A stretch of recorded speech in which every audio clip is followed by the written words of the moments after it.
दोस्तों आज की क्लास में हम डिस्कस करेंगे एडवर्ब के बारे में, जो कि बहुत ही इंपॉर्टेंट टॉपिक है। तो आइए शुरू करते हैं आज एडवर्ब। तो आप हेडिंग लिखेंगे एडवर्ब। सबसे पहले एडवर्ब की बात करेंगे। एडवर्ब एडवर्ब का मतलब क्रिया विशेषण। क्रिया विशेषण। अगर इसकी हम परिभाषा की बात करें, डेफिनेशन की बात करें, तो डेफिनेशन देखते हैं। परिभाषा, an adverb qualifies an adjective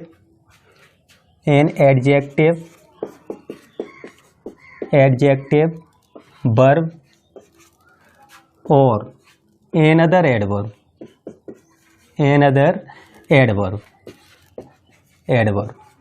यानी हिंदी में अगर बात करें तो क्रिया विशेषण, क्रिया तथा अन्य किसी क्रिया विशेषण की विशेषता प्रकट करता है।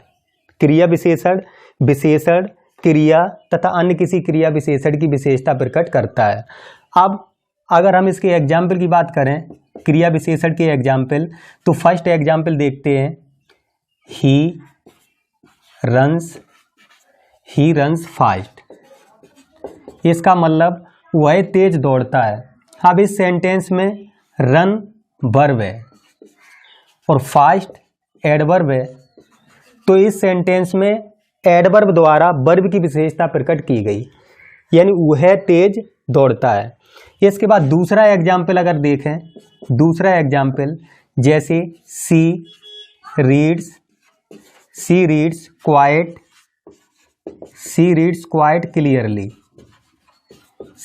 Quite clearly. तो वह काफी स्पष्ट रूप से पढ़ती है। अब इस सेंटेंस में आपने देखा क्वाइट, ये एडवर्ब है यानी क्रिया विशेषण है। क्लियरली ये भी क्रिया विशेषण है। तो इस सेंटेंस में क्रिया विशेषण के द्वारा क्रिया विशेषण की विशेषता प्रकट की गई, यानी वह काफी स्पष्ट रूप से पढ़ती है। तो पहले एग्जाम्पल में एडवर्ब के द्वारा वर्ब की विशेषता प्रकट की गई, दूसरे में एडवर्ब के द्वारा एडवर्ब की विशेषता प्रकट की गई। तीसरे एग्जाम्पल की अगर हम बात करें, तीसरा एग्जाम्पल देखते हैं जैसे this is a very sweet mango. तो इस एग्जाम्पल की अगर हम बात करें तो यह एक बहुत मीठा आम है। यह एक बहुत मीठा आम है। अब इस एग्जाम्पल में आपने देखा स्वीट जो है, स्वीट वर्ड एडजेक्टिव यानी विशेषण है, और इसके अलावा वेरी ये एडवर्ब है यानी क्रिया विशेषण है। तो इस सेंटेंस में एडवर्ब द्वारा एडजेक्टिव की विशेषता प्रकट की गई। तो तीन एग्जाम्पल के माध्यम से आप समझ पाए होंगे कि जो एडवर्ब है वो वर्ब, एडजेक्टिव और अन्य किसी एडवर्ब की विशेषता प्रकट करता है। तो इन एग्जाम्पल की सहायता से आप समझ पाए होंगे एडवर्ब के बारे में। अब आप हेडिंग लिखेंगे एडवर्ब के प्रकार, काइंड्स ऑफ एडवर्ब। उससे पहले अंग्रेजी में दो वर्ड हैं विशेषता प्रकट करने वाले। इंग्लिश में व्याकरण की परंपरा के अनुसार दो वर्ड हैं। फर्स्ट वर्ड है क्वालिफाई,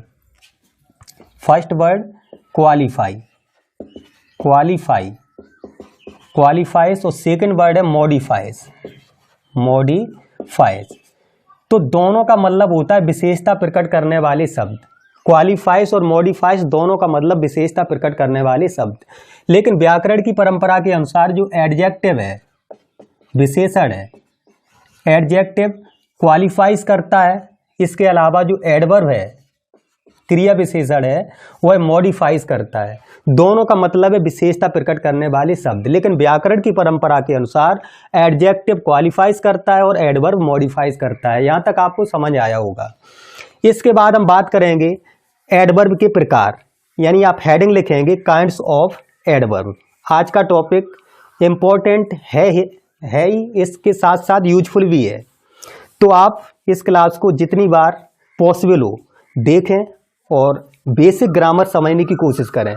जब बेसिक ग्रामर आप समझेंगे उसके बाद अंग्रेजी अच्छी बनने में समय नहीं लगेगा। काफ़ी सिंपल है अंग्रेजी, यदि आप स्टार्टिंग से ही शुरू करते हैं तो कुछ कठिन नहीं है। आप हेडिंग लिखेंगे kinds of adverb, kinds of adverb यानी क्रिया विशेषण के प्रकार। अगर हम क्रिया विशेषण के प्रकार की बात करें तो क्रिया विशेषण के निम्नलिखित 3 प्रकार हैं। फर्स्ट है सिंपल एडवर्ब, सिंपल एडवर्ब मतलब सरल क्रिया विशेषण, सरल क्रिया विशेषण, सरल क्रिया विशेषण। दूसरा है रिलेटिव एडवर्ब यानी संबंधवाचक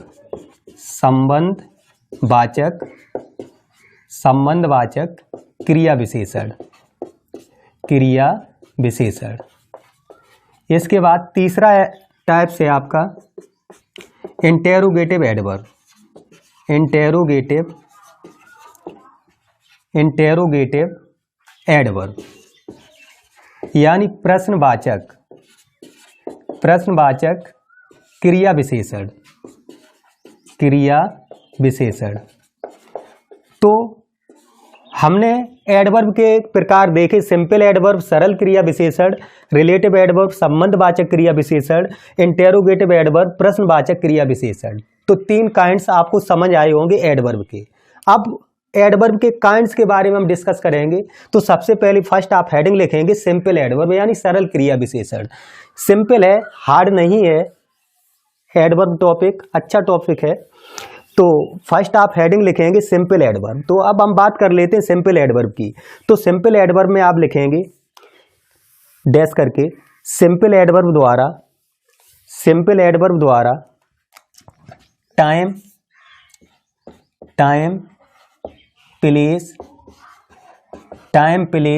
नंबर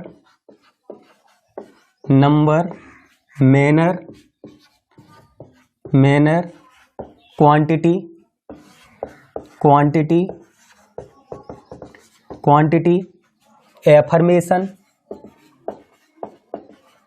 एफर्मेशन निगेशन आदि प्रकट होते हैं।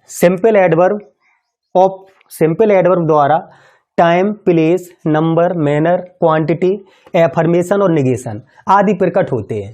तो सबसे पहले हम बात कर लेते हैं टाइम की यानी समय की, जो समय प्रकट होगा।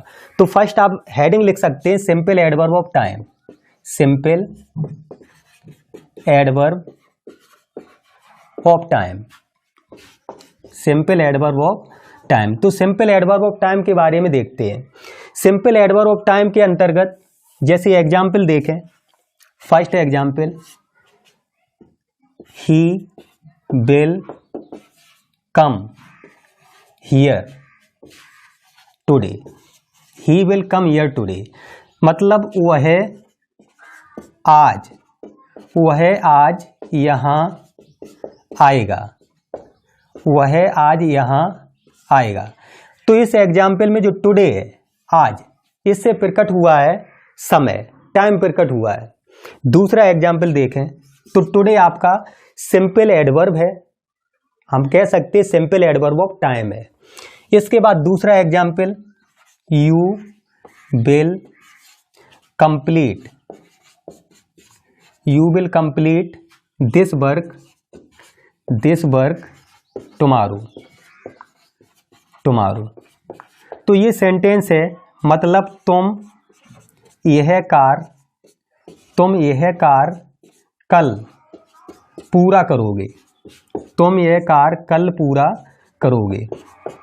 तो इस सेंटेंस की अगर हम बात करें तो जो टुमारो है कल, इससे भी टाइम प्रकट होता है। इसके बाद तीसरा एग्जाम्पल देखें, ही केम हियर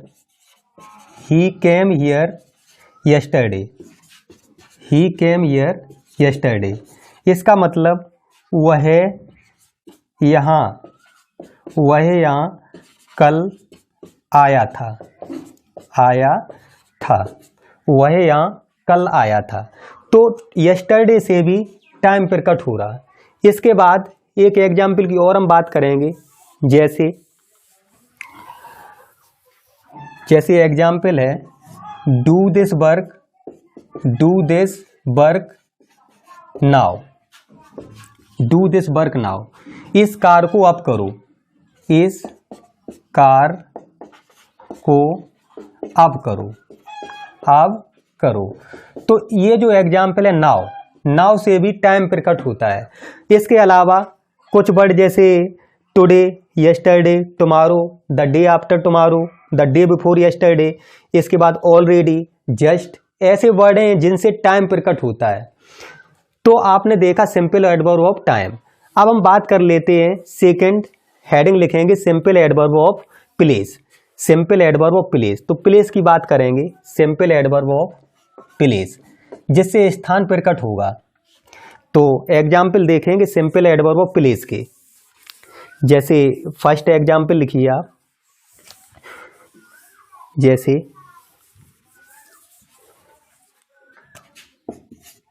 वह यहाँ आएगा, वह यहाँ आएगा। अब इस सेंटेंस को अगर हम बनाएं तो ही विल कम हियर, वह यहाँ आएगा। तो हियर से स्थान प्रकट हो रहा है, यानी प्लेस प्रकट हो रहा है। दूसरा एग्जाम्पल देखें, तुम वहाँ जाओगे, तुम वहाँ जाओगे, तुम वहाँ जाओगे। तो इसे हम बनाएंगे you will go there, you will go there. तो इससे भी देयर जो वर्ड है स्थान प्रकट हो रहा है। इसके बाद तीसरा एग्जाम्पल देखें, यहाँ आओ, यहाँ आओ। तो इसे हम बनाएंगे कम हियर, कम हियर, यहाँ आओ। तो हियर वर्ड पहले से ही हम बात कर चुके हैं हियर के बारे में। जैसे और एग्जाम्पल आ जाए, बाहर जाओ, बाहर जाओ। तो इसे हम बनाएंगे गो आउट, गो आउट। तो इन एग्जाम्पल की सहायता से आप समझ पाए here, there, out, in, up, in word भी आएगा, जैसे come in, up, stand up वगैरह। तो इनसे आपका सिंपल एडवर्ब ऑफ प्लेस प्रकट हुआ है, यानी स्थान प्रकट हुआ है। इसके अलावा वर्ड आ जाए समवेयर, एनीवेयर, एवरीवेयर, इनसे भी स्थान प्रकट होगा। इसके बाद हम बात कर लेते हैं नेक्स्ट टाइप की, यानी सिंपल एडवर्ब ऑफ नंबर की। तो नंबर के बारे में देखते हैं। आप हेडिंग जस्ट लिखेंगे सिंपल एडवर्ब ऑफ नंबर। तो नंबर की बात करेंगे जिससे संख्या प्रकट होगी, सिंपल एडवर्ब ऑफ नंबर। आप हेडिंग लिखेंगे simple adverb of number, simple adverb, simple adverb of number. अगर हम सिंपल एडवर्ब ऑफ नंबर की बात करें तो इससे संख्या प्रकट होगी नंबर से। जैसे एग्जाम्पल है, हमेशा सत्य बोलो, हमेशा, हमेशा सत्य बोलो, सत्य बोलो। तो इसे आप बनाओगे always, always speak the truth, always speak the truth. तो इसे ऑलवेज से संख्या प्रकट हुई है। दूसरा वाक्य, कभी भी, कभी भी झूठ मत बोलो, झूठ मत बोलो। तो इस एग्जाम्पल को हम कंप्लीट करेंगे, never, never tell a lie, never tell a lie. तो इसमें नेवर से स्थान, नेवर से नंबर प्रकट हुआ, यानी संख्या प्रकट हुई। इसके अलावा तीसरे एग्जाम्पल की अगर हम बात करें, जैसे उसने इस कार को, इस कार को 2 बार किया, 2 बार किया। तो इसे हम कंप्लीट करेंगे, he did it twice. It की जगह दिस वर्ग भी लिख सकते हैं। तो उसने इस कार को 2 बार किया। तो आपने देखा ऑलवेज, नेवर, ट्वाइस, वंस आ जाए तो इन शब्दों से नंबर प्रकट हुआ, यानी संख्या प्रकट हुई। अब हम देखते हैं manner, simple adverb of manner. तो मैनर की बात करेंगे, आप हेडिंग लिखें simple adverb of manner. Manner से स्पष्ट होता है कि कार्य किस प्रकार हुआ है। तो simple adverb of manner, fourth heading है सिंपल एडवर्ब ऑफ मैनर। इससे ज्ञात होता है कि कार्य किस प्रकार हुआ है। जैसे एग्जाम्पल देखें, द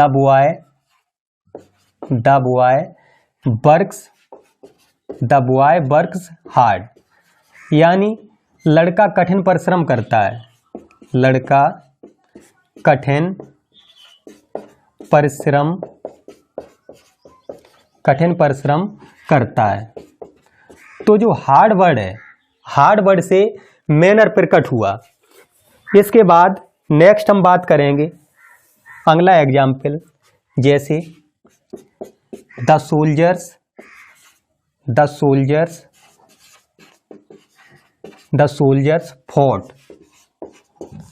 फॉट ब्रेवली, यानी सिपाही, सोल्जर्स का मतलब सैनिक या सिपाही, बहादुरी से लड़े। तो इस एग्जाम्पल में सिपाही बहादुरी से लड़े, इस एग्जाम्पल में ब्रेवली, ये आपका एडवर्ब है जिससे मैनर प्रकट हुआ है। इसके बाद अगला वाक्य अगर हम देखें, जैसे दे रन फास्ट, वे तेज दौड़ते हैं, वे तेज दौड़ते हैं। तो इस एग्जाम्पल में आपने देखा जो फास्ट है, तेज, वे तेज दौड़ते हैं, तो इससे मैनर प्रकट हुआ, यानी कार्य किस प्रकार हुआ है।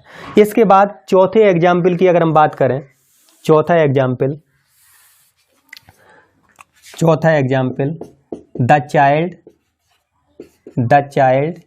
स्लेप्ट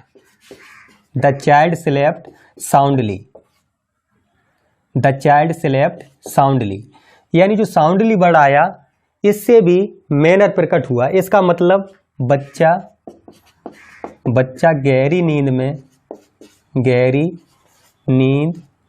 में सो गया। तो आपने देखा जो हमने वर्ड लिखाए, जैसे ब्रेवली आया, फास्ट आया, साउंडली आया, इन वर्डों से, इन शब्दों से मैनर प्रकट हुआ, यानी रीति प्रकट हुई, कार्य किस प्रकार हुआ है। इसके बाद नेक्स्ट आप हेडिंग डालेंगे सिंपल एडवर्ब ऑफ क्वांटिटी। तो हम बात करेंगे क्वांटिटी के बारे में। तो नेक्स्ट हेडिंग आप लिखें सिंपल एडवर्ब ऑफ क्वांटिटी। तो क्वांटिटी के बारे में हम देखेंगे, बहुत ही इंपॉर्टेंट है आज की क्लास एडवर्ब की। जो भी डाउट है आपकी एडवर्ब से रिलेटेड, जो भी वर्ड आते हैं वो आप आज समझ पाएंगे कि एडवर्ब से कुछ इंपॉर्टेंट वर्ड जो नहीं समझ पाते कि कहाँ से लिए गए, तो ये एडवर्ब के वर्ड हैं। तो अगली हेडिंग आपने लिखी simple adverb of quantity, simple adverb of quantity, simple adverb of quantity. तो क्वांटिटी के बारे में देखेंगे, यानी मात्रा के बारे में देखेंगे कार्य किस प्रकार हुआ है। जैसे हम फर्स्ट एग्जाम्पल की बात करें, सी वाज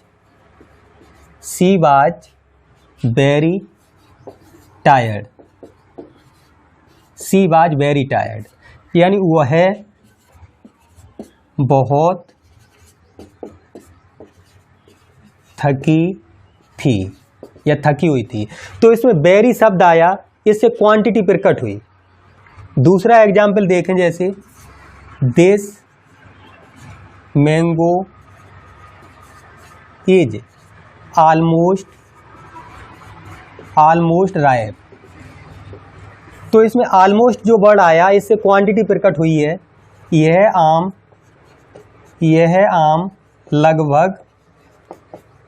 आम लगभग पका हुआ है। तो इस वर्ड से, ऑलमोस्ट से क्वांटिटी प्रकट हुई है। जैसे तीसरा एग्जाम्पल देखें, सी रीड्स क्वाइट क्लियरली, सी रीड्स क्वाइट क्लियरली। तो इस वर्ड जो क्वाइट आया है वह काफी स्पष्ट रूप से पढ़ती है। तो इस एग्जाम्पल में सी रीड्स क्वाइट क्लियरली हुआ, काफी स्पष्ट रूप से पढ़ती है। तो क्वाइट से क्वांटिटी प्रकट हुई है। नेक्स्ट यदि हम देखें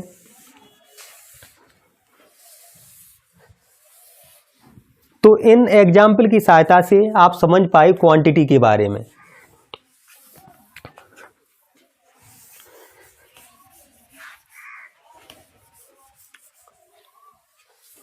अगला नेक्स्ट अगर हम देखें एग्जाम्पल, चौथा एग्जाम्पल यदि हम देखें, जैसे this room is enough for you.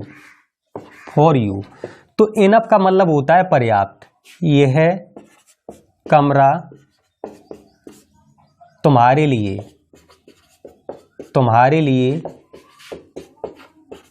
पर्याप्त है। या इस एग्जाम्पल को हम ऐसे भी बना सकते थे, this room is enough large या इनफ बिग फॉर यू, ऐसे भी बन जाता है यह कमरा तुम्हारे लिए पर्याप्त बड़ा है। तो इन एग्जाम्पल की सहायता से आप समझ पाए क्वांटिटी के बारे में, यानी परिमाण के बारे में। अब इसके बाद हम नेक्स्ट बात करते हैं सिंपल एडवर्ब ऑफ एफर्मेशन की। तो एफर्मेशन पर हम एग्जाम्पल देखेंगे। आप हेडिंग लिखें simple adverb of affirmation. Simple adverb of affirmation.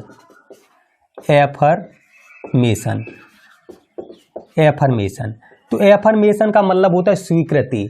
तो इनसे स्वीकृति प्रकट होगी। और निगेशन का मतलब होता है निषेध, जो निगेटिव सेंटेंस, और ये एफर्मेटिव सेंटेंस के रूप में होगा। जैसे एक सेंटेंस है, सेंटेंस के माध्यम से समझाने की कोशिश करेंगे। ही सर्टेनली वेंट देयर। तो इसका मतलब वह निश्चित रूप से वहां गया। तो इस एग्जाम्पल में सर्टेनली से एफर्मेशन प्रकट हुआ है। दूसरा एग्जाम्पल यदि देखें, जैसे surely you are right. Surely you are right मतलब तुम निश्चित रूप से सही हो। निश्चित रूप से सही हो। तो इन एग्जाम्पल की सहायता से आप समझ पाए सिंपल एडवर्ब ऑफ एफर्मेशन। अब इसके बाद हम बात करते हैं सिंपल एडवर्ब ऑफ निगेशन से। निगेशन में दो वर्ड आएंगे, नॉट और नेवर। नॉट और नेवर का प्रयोग होगा निगेशन में। जैसे इसमें सर्टेनली, श्योरली का प्रयोग हुआ है, और निगेशन में नॉट और नेवर का प्रयोग होगा। तो simple adverb of negation. Simple adverb of negation. तो इस क्रिया विशेषण से नकारात्मक भाव प्रकट होगा। जैसे एग्जाम्पल देखें, जैसे he did not go there. He did not go there yesterday मतलब वह वहां कल नहीं गया था। वह कल वहां नहीं गया था। वह कल वहां नहीं गया था। दूसरा एग्जाम्पल देखें, जैसे he never tells a lie. He never tells a lie वह कभी झूठ नहीं बोलता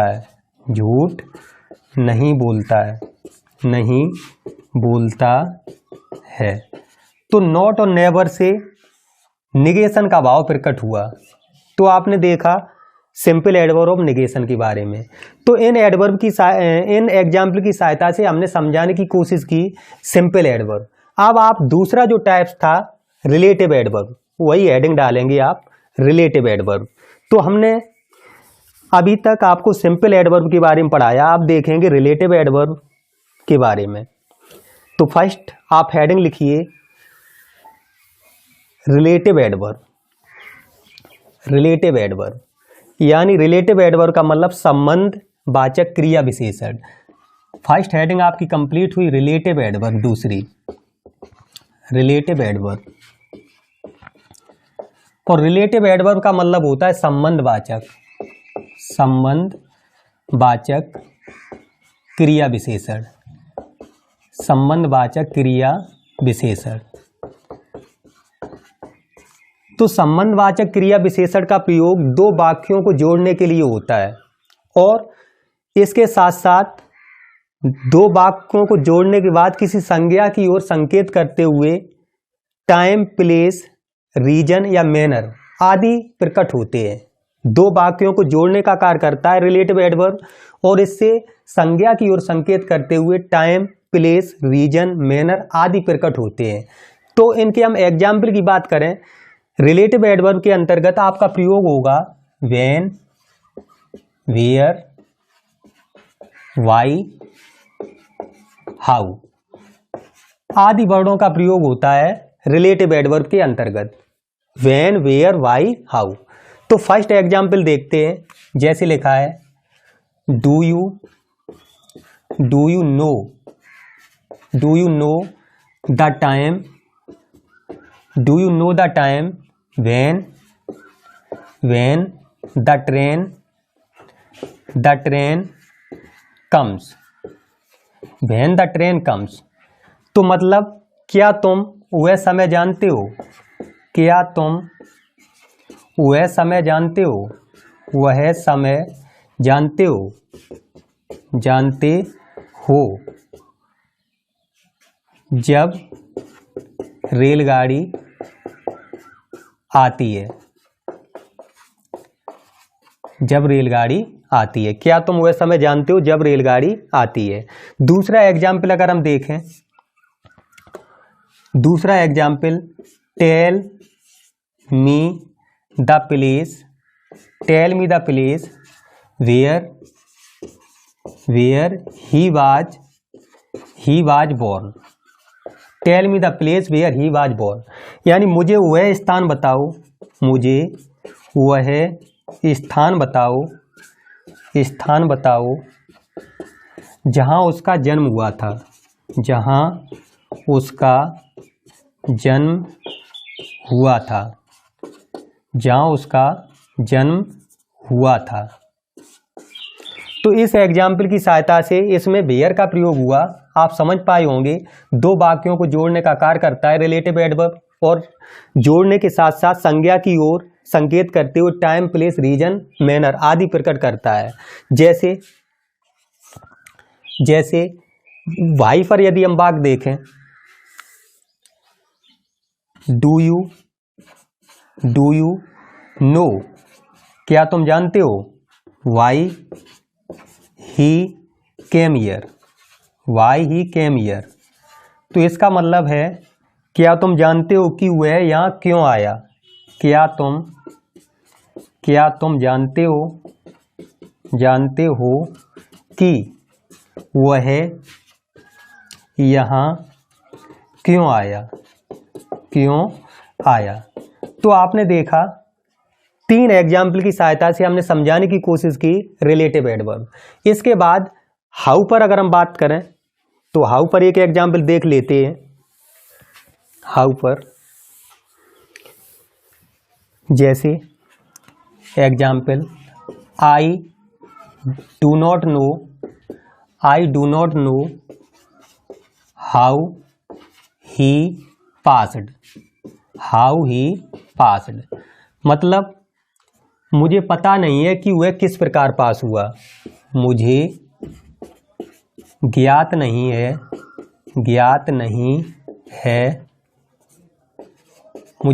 है कि वह किस प्रकार किस प्रकार पास हुआ या सफल हुआ।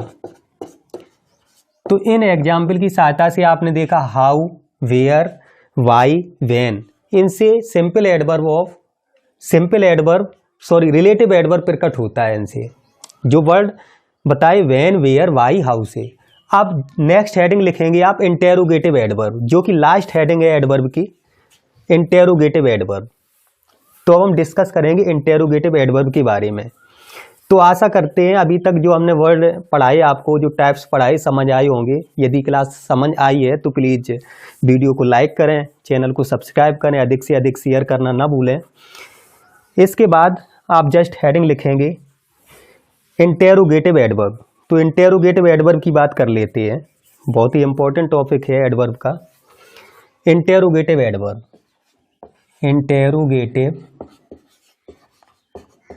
इंटेरोगेटिव एडवर्ब यानी प्रश्नवाचक क्रिया विशेषण। प्रश्नवाचक क्रिया विशेषण का प्रयोग वाक्य के आरंभ में आकर प्रश्न पूछने के लिए किया जाता है। प्रश्नवाचक क्रिया विशेषण का प्रयोग वाक्य के आरंभ में आकर प्रश्न पूछने के लिए किया जाता है। जैसे एग्जाम्पल की बात करें, जैसे how did this student pass. How did this student पास, यह विद्यार्थी कैसे पास हुआ। यह विद्यार्थी कैसे पास हुआ, कैसे पास हुआ। दूसरा एग्जाम्पल, तो स्टार्टिंग में हाउ का प्रयोग हुआ प्रश्न पूछने के लिए। दूसरा वाक्य अगर हम देखें, जैसे when did they go there, इसका मतलब वे वहाँ कब गए थे, वे वहाँ कब गए थे। तीसरा example, why are you sad, यानी तुम दुखी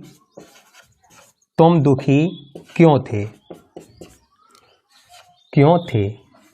इसके बाद when, where, why, how. Where की अगर हम बात करें तो वेयर पर एक वर्ड देखते हैं,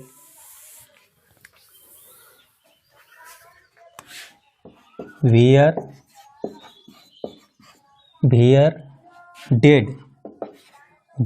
डिड योर